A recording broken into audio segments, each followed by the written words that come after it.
Morning YouTube.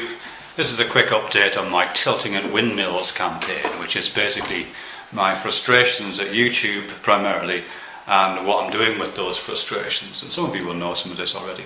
Obviously part of it is moving across to Vimeo, or at least partially moving to Vimeo, an alternative video hosting site which has its problems but has some better features.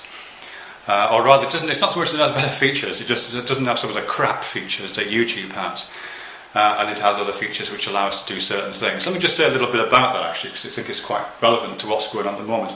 One of the things that frustrates me about YouTube, apart from the fact that it has flagging, that allows flagging and basically troll sources its policy.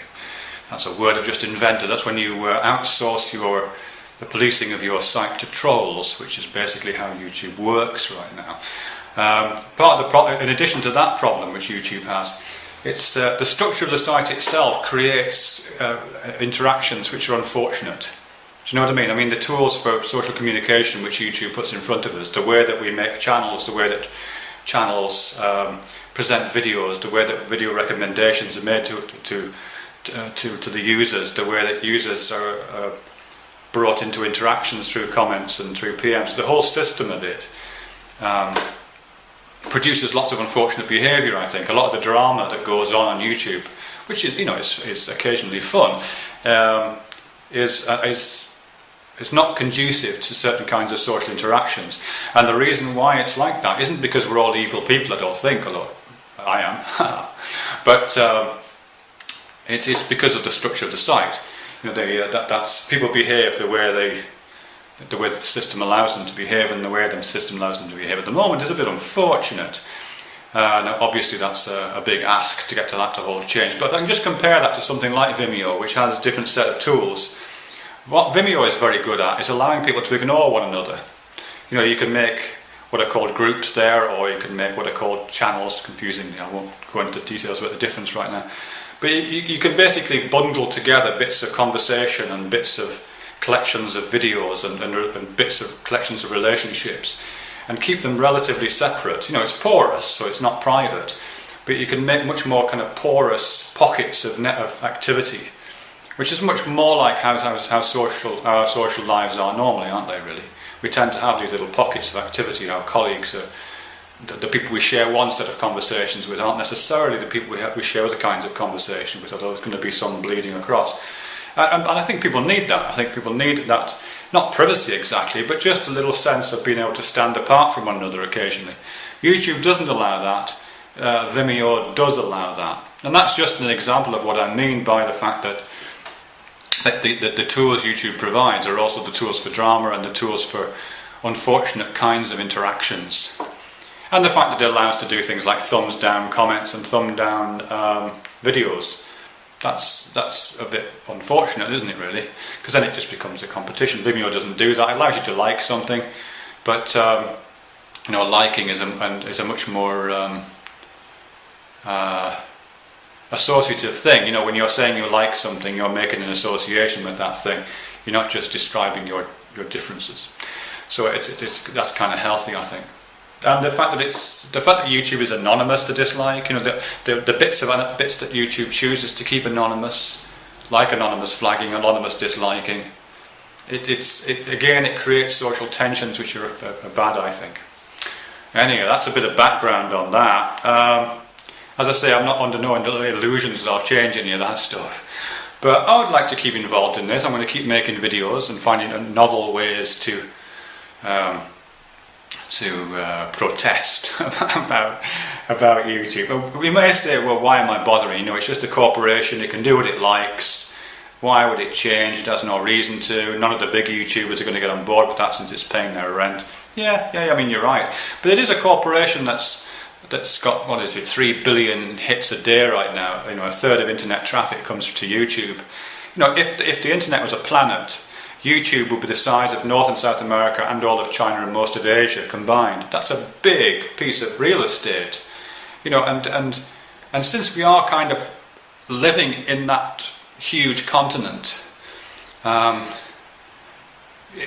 don't think it hurts to protest a little bit that the government is not doing its job properly, even if the government of that continent happens to be a corporation.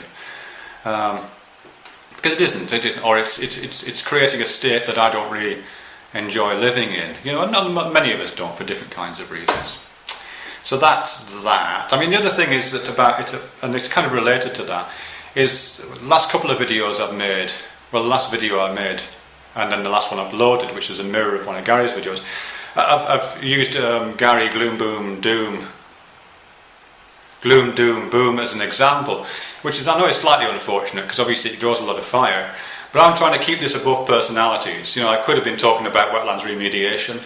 I probably could have been talking about napalm. You've had 20 channels or something, napalm, or Coughlin lost 32 channels. Or all the other kinds of flagging and suspension, Boo Boo Nation, you name it. You know, lots of different people have been flagged down because people don't like what they're saying. And the important thing is, for me, that it's to preserve the speech of those, particularly that speech we don't like. I mean, that's the whole point of free speech, isn't it? If we all liked the speech, there wouldn't need to be any protection for it. It's only preserving the speech that we don't like that's important. And just in relation to that, some people, I think it's yourself, Jim Barklord, is comparing Google's or YouTube's censoring, or I don't know, it's a bit of an inflammatory term, but Google's taking down and restriction of access to videos, comparing that action, the corporate action, with the individual action that we might take in terms of blocking users from our channels or of deleting comments. I don't think they're the same thing by a long chalk. You know, I really don't. If we were capable of excluding one another from the airwaves, which actually we kind of are by flagging, then that would be a parallel. But that's, yeah. If I block someone from my channel, there's absolutely nothing to stop them making their own channel and making highly insulting videos about me. That kind of thing happens all the time. So I don't think they are parallel. But even to the extent that they are, or even to the extent that there's a qualitative similarity, if there's nothing like a quantitative similarity, then again that's a feature that YouTube is providing, which I think we should have some voice in. You know, if that's part of the infrastructure that's causing bad behaviour, or that's causing unfortunate interactions between people, and you know, and not allowing the different kinds of discourse. You know, it's not just about preserving polite conversation. You know, of course we should be able to engage in polite conversation without being interrupted, but that goes without saying. But we should also be able to be involved in inflammatory, insulting conversation without being interrupted. You know, that it's freedom for all kinds of discourse that I think we're after. And yes, I know Google's a corporation; it can do what it likes, but I don't know. We don't let other corporations do what they like. I mean, if YouTube was a cafe or a restaurant, you know, if YouTube was a restaurant, and the people at the next table kept walking over to our table and taking our knives and forks, just kept walking to our table, just taking the cutlery off our table, or just walking away with the salt and pepper, and we kept complaining to the waiter and said, "This guy keeps taking our knives and forks away," and they didn't do anything, we'd think, "Wow, this is a really crap restaurant. You know, we should complain to the management. We should find out who owns this restaurant. We should talk to the shareholders of the corporation that runs this restaurant. We should talk to the people who own the land on which this restaurant is built." You know, we would keep making a fuss because there's nowhere else to eat and people keep taking our knives and forks and the management aren't doing anything. You know, we would do that kind of thing, but for some reason, where a lot of people at least seem to be perfectly, if not happy, then at least resigned to the idea that people are taking our knives and forks away, and that's kind of fine, you know. It's not fine, is it? Not fine at all. So yeah, I'm still doing things on Vimeo, which, as I say, is not great, but it's actually got quite good players and some very funny things happening there. I made a video over there. It would be flagged out of existence in 2 seconds because I got my cock out on it. But I made a video over there which I thought was really funny, and over there it has this system where people can bundle things on very publicly into collections, you know, like playlists on YouTube. People make playlists and then you're told that you're part of someone's playlist, effectively. That's kind of how it works. And my video that I made is now part of a playlist called Males, M-A-L-E-S, which has got lots of men with their cocks out. So that's interesting. I think I've become a pornographer of some kind, a gay pornographer. So I'm quite flattered by that in a weird sort of way. What else? That's about it, really. That's about it. Yeah, I'm still looking for the systems. Piro I'm going to respond to you personally. I just haven't been able to get around to it so far with the move and the starting work again. But I will. And I don't know. I mean, the more I think about it, the more I think it's some kind of a system of which just brings together information, something like the Twitter idea I mentioned, but probably not exactly that. That just brings together information from lots of different sources, which I think is what you're up to, Piero. It's probably better, and at least you can have control over your content locally. I don't know exactly how it'll work beyond that. But yeah, anyway, thanks very much. Bye.